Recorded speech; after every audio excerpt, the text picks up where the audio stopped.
ठरलं तर मग या मालिकेच्या पुढील काही येणाऱ्या भागांचे अपडेट जाणून घेऊया आपल्या आजच्या या व्हिडिओमध्ये। तर आता आपल्याला इथे पाहायला मिळणार आहे की आता अस्मिताची डिलिव्हरी होणार आहे आणि तीसुद्धा खूपच जास्त कॉम्प्लिकेटेड असणार आहे। आता नेमकं काय घडतं आणि अस्मिताची इतकी अर्जंट तीसुद्धा कॉम्प्लिकेटेड डिलिव्हरी का होते आणि कशी होते हे सगळंच आपण या व्हिडिओमध्ये जाणून घेणार आहोत। चला तर मग प्रेक्षकांनो, वेळ न वाया घालवता सुरुवात करूया आपल्या आजच्या ह्या व्हिडिओला।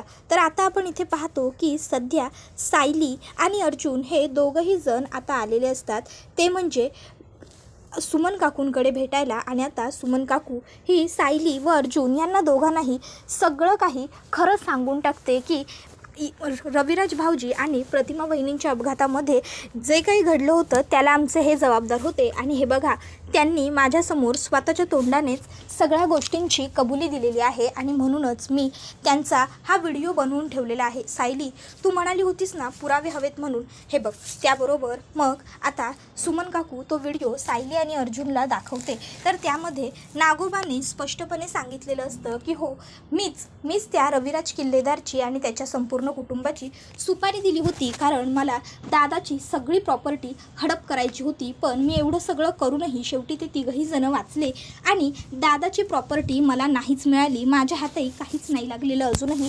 सुमन, पण आता तुला काहीच सांगितल्याचा काही उपयोगच होणार नाही आहे, कारण आता तुझ्यावरती कोणी विश्वासच नाही ठेवणार। त्याबरोबर आता हे सगळं बघितल्यावर मग मात्र अर्जुनच्या तळपायांची आग हे मस्तकाला भिडलेली असते आणि आता अर्जुन म्हणत असतो की बाद झालं, आता काहीही झालं तरी मी नागराज काकाला सोडणार नाही, नागराज काकाचे दिवस भरलेत। आता मी पहिला तर सिनियरला कॉल करतो आणि ताबडतोब पोलिसांना कॉल करतो, पोलिसांना इकडे बोलवून घेतो, पोलिसांना नागराज काकाचं खरं रूप कळलंच पाहिजे आणि सिनियरला सुद्धा।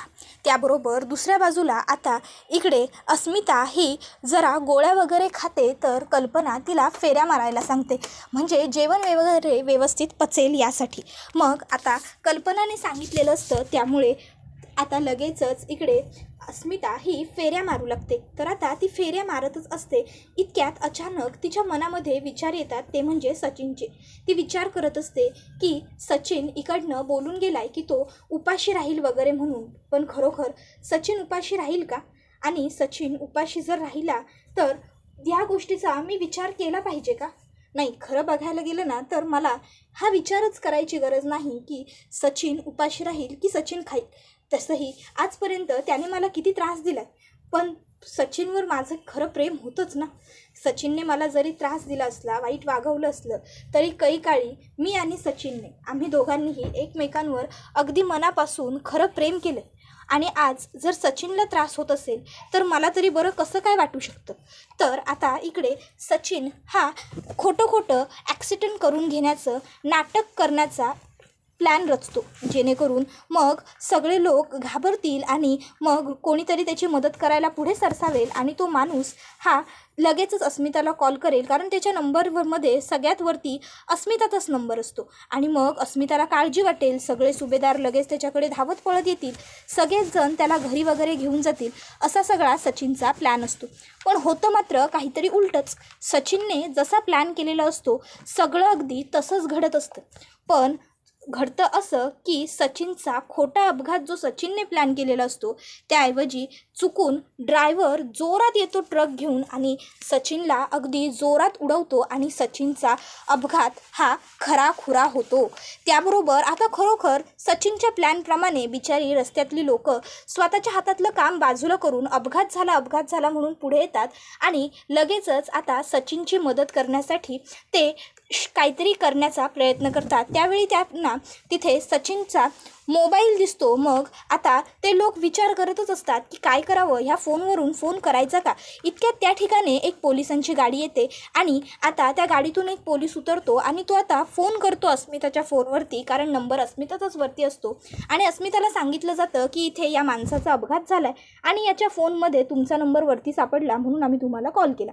अस्मिताच्या पायाखालची जमीन सरकते, तिच्या हातातला मोबाईल खाली कोसळतो, ती सुद्धा खाली पडते आणि बघते इतक्यात आता ती खाली जोरात आपटल्यामुळे आता तिला कळा यायला सुरुवात होते. ती जोरात ओरडू लागते, मम्मा मम्मा ऐक मम्मा लवकर ये मम्मा. आता अस्मिताने हे असं ओरडल्यामुळे कल्पना तिचा आवाज ऐकते आणि धावत पळत तशीच आता ती लगेचच्या लगेच आतमध्ये येते तिच्या रूममध्ये आणि बघते तर काय, अस्मिता ही अशी खाली कोसळली आहे. हे बघून कल्पनाला खूपच मोठा धक्का बसतो. कल्पना म्हणते, अस्मिता काय होतंय तुला? अस्मिता बाळा उठ, अस्मिता उठ ग उठ. आणि मग आता अस्मिता म्हणत असते, नाही मामा मला नाही येते उठता, मला खूप दुखतंय मामा, मला खूप त्रास होतोय. त्याबरोबर कल्पनाच्या लक्षात येतं की ह्याचा अर्थ अस्मिताचे पोट दुखतंय म्हणजे तिला कळा येत आहे. त्याबरोबर आता काहीतरी करायला हवं, अस्मिताला लवकरात लवकर हॉस्पिटलला घेऊन गेलं पाहिजे असा विचार कल्पनाच्या डोक्यात येतो. आणि मग आता कल्पना ही काय करू असं तिला होत असतं. मग ती त्यावेळी पटकन अश्विनला कॉल करायला पाहिजे असा विचार करते आणि ताबडतोब आता ती अश्विनला कॉल करते आणि अस्मिताला कळा येत असल्याचं सांगते. अश्विन कल्पनाला सांगतो, मॉम तुम्ही घाबरू नकोस, एक काम कर, तू आणि सायली, अर्जुन दादा तुम्ही सगळेच जण अस्मिताईला घेऊन लवकरात लवकर हॉस्पिटलला या. बाकी इकडे सगळं काय करायचं कसं करायचं ते मी बघतो, फक्त तुम्ही तिला घेऊन हॉस्पिटलला पोहोचा बस. त्याबरोबर लगेचच आता कल्पना म्हणते, ठीक आहे मी पोचते. आणि मग ती फोन कट करते आणि विचार करते की मला तर एकटीला अस्मिताला हॉस्पिटलला घेऊन खरोखर जाणं शक्य नाही आहे. सायली आणि अर्जुनची मदत मला लागणारच आहे. काय करू, सायली अर्जुनला कॉल करू की यांना कॉल करू? नाही नको, यांना कॉल केला तर हे घाबरतील, यांना आणखीन जास्त टेन्शन येईल. आधीच अस्मिताच्या बाबतीत हे खूप जास्त हळवे आहेत. एक काम करते, सायलीला कॉल करते. मग लगेचच कल्पना सायलीला कॉल करते आणि सायलीला ही गोष्ट सांगते की अस्मिताला कळा येत आहेत, तिला दवाखान्यात घेऊन जायला हवं. सायली लवकरात लवकर तू आणि अर्जुन जिथे आहात जसे असाल तिथून तसे घरी या. त्याबरोबर आता सायली म्हणते, काय आई तुम्ही काहीच काळजी करू नका, आम्ही दोघंही ताबडतोब घरी पोहोचतोय, टेन्शन घेऊ नका. हां आम्ही दोघंही पोहोचतो, येतोच आहोत आम्ही घरी. आणि मग लगेचच आता सायली फोन कट करते आणि अर्जुनला ही गोष्ट सांगते की अहो आपल्याला ताबडतोब घरी जायला हवं. त्यावर अर्जुन काय झालं असं सायलीला विचारतो. तर सायली ही अर्जुनला सांगत असते, मला आईंनी कॉल केला होता आणि आई म्हणत आहेत की अस्मिताताईंना कळा येत आहेत, अस्मिताताईंचे दिवस भरले असतील बहुधा, आपल्याला लवकरात लवकर घरी जायला हवं, अस्मिताताईंना दवाखान्यात न्यायचं आहे. त्याबरोबर आता हे ऐकून अर्जुनसुद्धा म्हणतो, बापरे मॉमला खूप टेन्शन आलं असेल, चल सायली आपण लवकर निघूया. त्याबरोबर मग आता सायली ही सुमन काकूला सांगते, सुमन काकू तुम्ही घाबरू नका आणि तुमचं जे नाटक आहे ते कंटिन्यू ठेवा. आम्ही सध्या हॉस्पिटलला जातो कारण सध्या अस्मिताताईंना आमची सगळ्यात जास्त गरज आहे. तिथे एकट्या आई आहेत घरी आणि आईना अस्मिताताईंना दवाखान्यात सुद्धा घेऊन जाता येणार नाही. त्याबरोबर आता लगेचच सुमन म्हणते, हो तुम्ही निघा आणि हो काही लागलं तर फोन करा. सायली म्हणते, हो नक्की सुमन काकू, पण तुम्ही सुद्धा स्वतःची काळजी घ्या. नागराज काकांच्या समोर तुम्ही आता जसा अभिनय करत आहात तसाच अभिनय करत राहा. काहीही झालं तरी नागराज काकांना सत्य समजता कामा नये. नागराज काकांना हेच वाटत राहिलं पाहिजे की तुम्हाला खरोखर त्रास होतोय, खरोखर तुमचा स्मृतिभ्रंश झालाय, कळलं ना. त्याबरोबर सुमन म्हणते, हो ते सगळं मी व्यवस्थित करेन, तुम्ही जा आत्ता, तुम्ही तिकडे जाणं गरजेचं आहे. त्याबरोबर सायली ही अर्जुनला म्हणते, अहो निघूया. आणि मग सायली व अर्जुन दोघंही जण घरी पोहोचतात. आता कल्पना ही सायली आणि अर्जुनचीच वाट बघत असते की कधी एकदाचं हे दोघं जण येत आहेत, असंच कल्पनाला झालेलं असतं. मग सायली आणि अर्जुन येतात. त्याबरोबर आता अर्जुन हा लगेचच गाडी काढूनच तयार असतो. मग लगेच सायली आणि कल्पना कशाबशा आता अस्मिताला गाडीमध्ये बसवतात आणि आता अस्मिताला घेऊन ते दवाखान्यात चाललेले असतात. अस्मिता सायली आणि कल्पनाला म्हणत असते, मला खरोखर खूप त्रास होतोय, मला खूप दुखतंय. त्यावर सायली तिला समजवत असते, सांगत असते, अस्मिताताई असा धीर खचून चालणार नाही, तुम्हाला धीर धरावा लागेल, काळजी करू नका, आपण आता हॉस्पिटलमध्ये काही क्षणात पोहोचू, सगळं व्यवस्थित होईल अस्मिताताई, काळजी करू नका, सगळं चांगलं होईल तुमचं, फक्त तुम्ही ना धीर धरा, काळजी करू नका, हे बघा हॉस्पिटल आलंच. त्याबरोबर आता बघता बघता ते लोक हॉस्पिटलमध्ये पोहोचतात. हॉस्पिटलमध्ये तर अश्विनने सगळी तयारी करूनच ठेवलेली असते. लगेचच आता अस्मिताला आतमध्ये घेतलं जातं. अर्जुनला तर इकडे आता अस्मिताची खूप जास्त काळजी वाटत असते, कारण आज पहिल्यांदाच त्याने अस्मिताला इतक्या जास्त त्रासामध्ये पाहिलेलं असतं. त्याला टेन्शन आलेलं असतं की आता काय होईल, कसं होईल, सगळं व्यवस्थित होईल ना, तो या सर्व टेन्शनमध्ये असतो. तर इकडे अश्विन हा डॉक्टरांना सांगत असतो की अस्मिताई खूप नाजूक आहे आणि तिचं सगळं व्यवस्थित व्हायला हवं. डॉक्टर अश्विनला सांगतात की काळजी करू नकोस अश्विन, आपण सगळं व्यवस्थित करण्याचा पुरेपूर प्रयत्न करू. अश्विन हा आता सायली, अर्जुनला आणि कल्पनाला सांगत असतो की मम्मा तुम्ही काहीही कुणी काळजी करू नका, अस्मिताताईचं सगळं अगदी व्यवस्थित होईल. तुम्ही आता तिला दवाखान्यात आणलं आहेत ना, आता पुढची सगळी जबाबदारी ही आमची आहे. आमचा पेशंट व्यवस्थित बाहेर पडेल ही डॉक्टर म्हणून मी तुला खात्री देतो. या हॉस्पिटलमध्ये आलेला कुठलाही माणूस असा काहीही त्रासा घेऊन जात नाही, त्यामुळे रिलॅक्स राहा. हां, अस्मिताताईचं सगळं छान होणार आहे. त्याबरोबर कल्पना म्हणत असते, अश्विन नक्की तू म्हणतोयस तसंच होईल ना रे, हे हॉस्पिटल खरंच चांगलं आहे ना. त्यावर अश्विन म्हणतो, मम्मा डोंट वरी, अस्मिताताईचं सगळं व्यवस्थित होईल. त्यानंतर मग आता सायलीसुद्धा तिला सांगत असते की हे बघा आई, काळजी केल्याने फक्त तुमचा स्ट्रेस वाढत जाईल, बाकी दुसरं काहीही हाती लागणार नाही आहे. तुम्ही जरा शांत व्हा बरं. आणि मला मान्य आहे ना तुम्हाला अस्मिताताईंची खूप जास्त काळजी वाटते आहे, तुम्हाला टेन्शन आलं आहे वगैरे, मला सगळं कळतं आहे. पण आता जर तुम्हीच अशा खचून गेलात तर बाकीच्या सगळ्यांनी काय करायचं? उलट आता तुम्ही धीर धरायला हवात. इतक्यात त्या ठिकाणी डॉक्टर येतात आणि डॉक्टर हे आता सांगत असतात की खरोखर डिलिव्हरी खूपच कॉम्प्लिकेटेड आहे. ॲक्च्युली यांना कसला तरी स्ट्रेस आला होता आणि त्यामुळे अचानक यांना कळा यायला लागलेल्या आहेत. यांची डिलिव्हरीची ही तारीख नाही आहे, त्यामुळे बाळ व्यवस्थित ज्या पोझिशनमध्ये असायला हवं त्या पोझिशनवरती नाही आहे आणि त्यामुळे अचानक अशी डिलिव्हरी करणं हे आमच्यासाठी सुद्धा खूप कॉम्प्लिकेटेड ठरणार आहे. त्यामुळे तुम्हाला आधी आम्हाला कन्सेंट फॉर्म भरून द्यावा लागेल. तुम्ही आम्हाला फॉर्म भरून द्या, त्यानंतरच आम्हाला पेशंटला हात लावता येईल. त्याशिवाय आम्ही पेशंटला पुढे मध्ये घेऊ शकत नाही, ट्रीटमेंट पुढची सुरू करू शकत नाही. तुम्हाला अगोदर फॉर्म भरावा लागेल. त्याबरोबर मग आता हे ऐकून सगळेच जण टेन्शनमध्ये येतात. तर डॉक्टर म्हणते, हे बघा ही वेळ काळजी करत बसण्याची नाही आहे, तर तुम्हाला धीर धरण्याची वेळ आहे. सही करा, पटापट फॉर्म भरून द्या, म्हणजे पुढची प्रोसिजर सुरू होईल. पुढची ट्रीटमेंट पेशंटला लवकरात लवकर मिळणं खूपच जास्त गरजेचं आहे. कल्पना ही तर पूर्णपणे खचूनच गेलेली असते, काय होईल आणि काय नाही असं कल्पनाला झालेलं असतं. तर त्यावेळी आता सायली आणि अर्जुन हे दोघंही जण कल्पनाला आधार देतात, धीर देतात, तिला समजून सांगतात की शांत राहा तू. तर अश्विन हा लगेचच डॉक्टरांना म्हणतो, हे बघा डॉक्टर तुम्ही काहीही काळजी करू नका, कन्सर्न फॉर्म भरायचा आहे ना, मी भरतो, मी सगळं व्यवस्थित करतो, पण प्लीज तुम्ही माझ्या ताईची ट्रीटमेंट थांबवू नका, तुम्ही ट्रीटमेंट करायला घ्या, तोपर्यंत मी फॉर्म भरून ठेवतो. त्याबरोबर लगेचच डॉक्टर, ठीक आहे अश्विन, आता तू एवढं सांगतोयस तर आम्ही पुढे ट्रीटमेंट करायला घेतो असं सांगतात आणि अस्मिताची पुढची ट्रीटमेंट आता सुरू होते. अश्विन सगळ्यांना सांगत असतो की नका घाबरू, सगळं काही व्यवस्थित होईल, काळजी केल्याने काहीही होणार नाही आहे, शांत राहा, तुम्ही सगळे शांत राहा.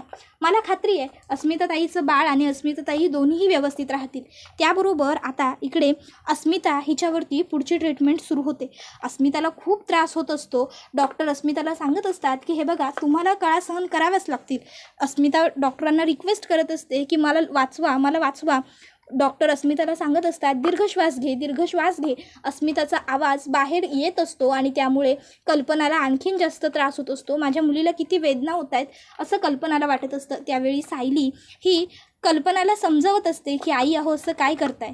एक स्त्री जेव्हा आई होत असते ना तेव्हा तिला सर्व वेदना शून्यच वाटत असतात. अस्मिताताईंना आता त्रास होतोय, त्यांची आई म्हणून तुम्हाला त्रास वाटणं स्वाभाविक आहे, पण म्हणून तुम्ही हे असं टेन्शन घेऊन बसणं चुकीचं आहे की नाही. अहो आता उलट तुम्ही धीर धरायला हवा.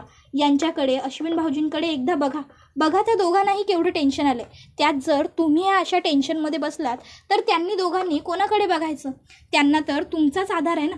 पण जर तुम्हीच या अशा खचून गेलेल्या असाल तर मग अश्विन भाऊजींना आणि यांना दोघांनाही केवढं टेन्शन येईल. त्यामुळे तुम्ही ह्या अशा खचून जाऊन चालणार नाही. आई प्लीज, मी तुम्हाला रिक्वेस्ट करते असं समजा हवं तर, पण प्लीज तुम्ही या अशा खचून जाऊ नका. तुम्ही स्वतःवरती ताबा ठेवा. आणि मी सांगितलं आहे ना तुम्हाला आपल्या अस्मिताताईंचं काहीही वाईट होणार नाही म्हणून, मग तुम्हाला माझ्यावरती विश्वास नाही आहे का.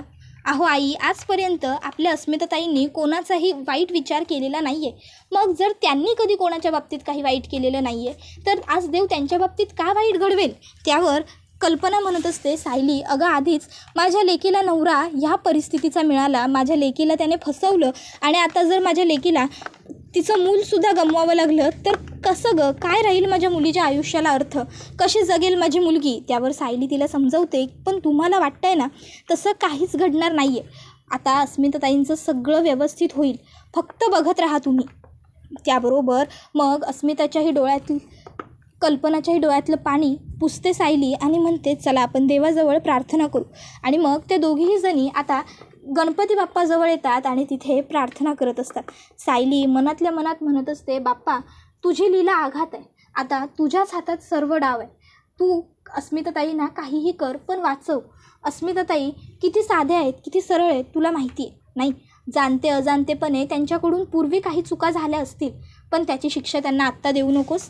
आता सध्या त्यांच्या आयुष्यातली खूप मोठी गोष्ट घडते आणि त्यांचं सर्व व्यवस्थित होऊ दे हीच माझी तुझ्या चरणी प्रार्थना आहे. आता तू सगळं व्यवस्थित निभावून ने म्हणजे झालं, असं सायली ही तिथे प्रार्थना करत असते. सायली म्हणत असते, माझा तुझ्यावर पूर्ण विश्वास आहे, तू अस्मिताताईंचं सगळं व्यवस्थित करशील. अस्मिताताईंना कसलाही त्रास तू राहू देणार नाहीस. बाप्पा आता तुझ्या हातात आहे सगळं, तू सगळं व्यवस्थित कर बास, असं सायली सतत म्हणत असते. त्याबरोबर आता दुसऱ्या बाजूला सायलीला काळजीही वाटत असते की नक्की सगळं व्यवस्थित होईल ना, सगळं छान झालंच पाहिजे असा ती विचारही करत असते. मग आता सायली ही कल्पनाला म्हणत असते, आई सगळं छान होईल, आपण एकमेकीला धीरच द्यायला हवा. आपण जर असा चुकीचा विचार केला तर कसं चालेल बरं. आणि मग आता इकडे सायली ही बाप्पाला पुन्हा प्रार्थना करू लागते, म्हणत असते की बाप्पा आता सगळं व्यवस्थित घडवून आण, बाबा सगळं जुळवून आण तू. तर दुसऱ्या बाजूला आता बघता बघता अस्मिता शांत होते. अस्मिताचा आवाज यायचा बंद होतो, कारण आता अस्मिताची डिलिव्हरी ही व्यवस्थित झालेली असते आणि अस्मिताला मुलगी झालेली असते. अस्मिता तर शुद्धी नसते, कारण आता ती खूप थकलेली असते आणि त्यामुळे ती जरा बेशुद्ध झालेली असते. त्याबरोबर आता डॉक्टर या लगेचच बाहेर येतात आणि सगळ्यांना ही गुड न्यूज देतात की अस्मिताला मुलगी झाली. आता हे ऐकून सगळ्यांनाच खूप आनंद होतो, खूप बरं वाटतं. पण मग सगळेजण पहिलं अस्मिताबद्दल विचारतात, तर मग डॉक्टर सांगतात की बाळ आणि बाळाची आई दोघंही अगदी व्यवस्थित आहेत. कधीकधी काही कॉम्प्लिकेशन्समध्ये आम्हाला तुमच्याकडनं हे असा कन्सर्न फॉर्म भरून घ्यावा लागतो, नाहीतर बऱ्याच वेळी नातेवाईक हे डॉक्टरांना ब्लेम करतात. पण आम्ही तर पूर्ण प्रयत्न करत असतो बाळ आणि बाळाची आई ह्या दोघांनाही वाचवण्याचा. आणि अस्मिता खूप लकी आहे की एवढ्या कॉम्प्लिकेटेड सिच्युएशनमधून सुद्धा ती बाहेर पडली. सायली म्हणते, आई बघा मी म्हणाले होते ना तुम्हाला अस्मिताताईंचं सगळं व्यवस्थित होणार म्हणून. डॉक्टर आता आम्ही अस्मिताताईंना भेटू शकतो ना, आता अस्मिताताईंशी आम्ही बोलू शकतो ना, आणि आम्हाला बाळ कधीपर्यंत मिळेल. आता सायलीला तर इतका आनंद झालेला असतो, इतका आनंद झालेला असतो की तिचा आनंद अगदी तिच्या चेहऱ्यावरती ओसांडून वाहताना दिसत असतो. तर आता डॉक्टर हे त्यांना सांगतात की हे बघा त्यांना थोडा वेळ अजून आराम करू द्या आणि मग थोड्या वेळानंतर तुम्ही सगळे अस्मिताला भेटू शकता. सायली म्हणते ठीक आहे डॉक्टर. आणि त्याच्यानंतर मग आता सायली ही कल्पनाला म्हणत असते, आई आता तरी रडणं थांबवा, आता तरी तुमचं मन शांत झालं ना, आता तरी तुम्हाला बरं वाटतंय ना. त्यावर कल्पना हो गं असं म्हणते आणि सायलीला मिठी मारते. सायलीसुद्धा खूप खुश असते. त्यानंतर मग कल्पना म्हणत असते, सायली अगं तुला नाही कळणार, आईचं काळीज आहे माझं. अगं जेव्हा आपलं मूल अडचणीत असतं, आपलं मूल त्रासात असतं ना, तेव्हा आईची काय अवस्था होते हे जेव्हा तू आई होशील ना तेव्हाच तुला कळेल बघ. त्यावेळी मग कल्पना म्हणते, आता मला तर असं झालं आहे की कधी एकदाचं मी अस्मिताला आणि तिच्या बाळाला बघते. एकदा का त्या दोघींना डोळे भरून मी बघितलं ना की त्यानंतरच माझ्या मनाला चैन पडेल, मगच मला बरं वाटेल. त्याबरोबर लगेचच आता सायली म्हणते, हो मला कळतंय. तर आता अश्विन म्हणत असतो, बरं आता चला एक एक करून किंवा दोघं जाऊन आपण अस्मिताताईला भेटून घेऊया. अस्मिताताई आता शुद्धीवरती आलेली आहे, पण आपण सगळ्यांनी जर एकदम गेलो आणि गळका केला ना तर अस्मिताताईला कदाचित त्रास होऊ शकतो. त्यामुळे सगळ्यांनी एकदम जाऊन भेटण्यापेक्षा अर्ध करून जाऊन भेटून घेऊया काय. त्याबरोबर आता सायली आणि अर्जुन म्हणतात, ठीक आहे मग एक काम करूया, आपण आधी मम्माला आणि सायलीला जाऊन भेटून येऊ देत अस्मिताताईला. अस्मिताताईला कसं वाटतंय काय वाटतंय हे त्या दोघींनाच कळेल ना. मम्मा अस्मिताई आणि सायली तुम्ही जा आणि अस्मिताईला भेटून घ्या. त्याबरोबर त्या दोघीजणी तिकडनं निघून जातात. अर्जुन म्हणत असतो, आता कुठे ह्या दोघींच्याही चेहऱ्यावरती जरा शांतता आली आहे बघ. नाहीतर जेव्हा अस्मिताताईबद्दल कळालं होतं ना, सायलीला तर असं झालं होतं की कधी एकदाची ती अस्मिताताईजवळ पोहोचते. खरंच सायलीचा अस्मिताईवरती खूप जीव आहे असं आता अर्जुन अश्विनसमोर बोलत असतो. त्यावेळी आता अश्विन याचा चेहरा पडतो. अर्जुन म्हणतो, काय रे काय झालं अश्विन, तू असा गप्प का राहिलास. त्यावर अश्विन म्हणतो, बघ ना तुला आणि सायलीला मम्माने घरून बोलवून घेतलं आणि घरी तन्वी असूनही तन्वीचा काहीच उपयोग झाला नाही. खरं तर आज इथे तन्वीने सुद्धा असायला हवं होतं ना. तन्वीने उलट आज अस्मिताईबरोबर दवाखान्यात यायला हवं होतं. सायली घरात नव्हती म्हणून तिने तिचं कर्तव्य पार पाडायला हवं होतं. तीसुद्धा तर अस्मिताईची वहिनीच आहे ना.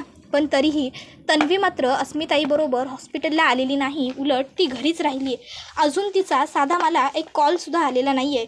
कशी आहे आता अस्मिताची तब्येत विचारण्यासाठी सुद्धा. त्यावर अर्जुन म्हणतो, जाऊ दे रे, विचार नाही करायचा ह्या असल्या लोकांचा फार. सोड, आज आपल्यासाठी केवढा मोठा आणि आनंदाचा दिवस आहे. अरे आज फायनली आपण मामा झालो. त्याबरोबर दोघंही भाऊ एकमेकांना घट्ट मिठी मारतात आणि हा व्हिडिओ इथेच संपतो. व्हिडिओ आवडला असेल तर व्हिडिओला लाईक करा, चॅनलवर नवीन असाल तर चॅनलला सबस्क्राईब करा आणि बेल आयकॉन आठवणीने प्रेस करा, जेणेकरून तुम्हाला पुढच्या प्रत्येक व्हिडिओचं नोटिफिकेशन मिळत जाईल. धन्यवाद.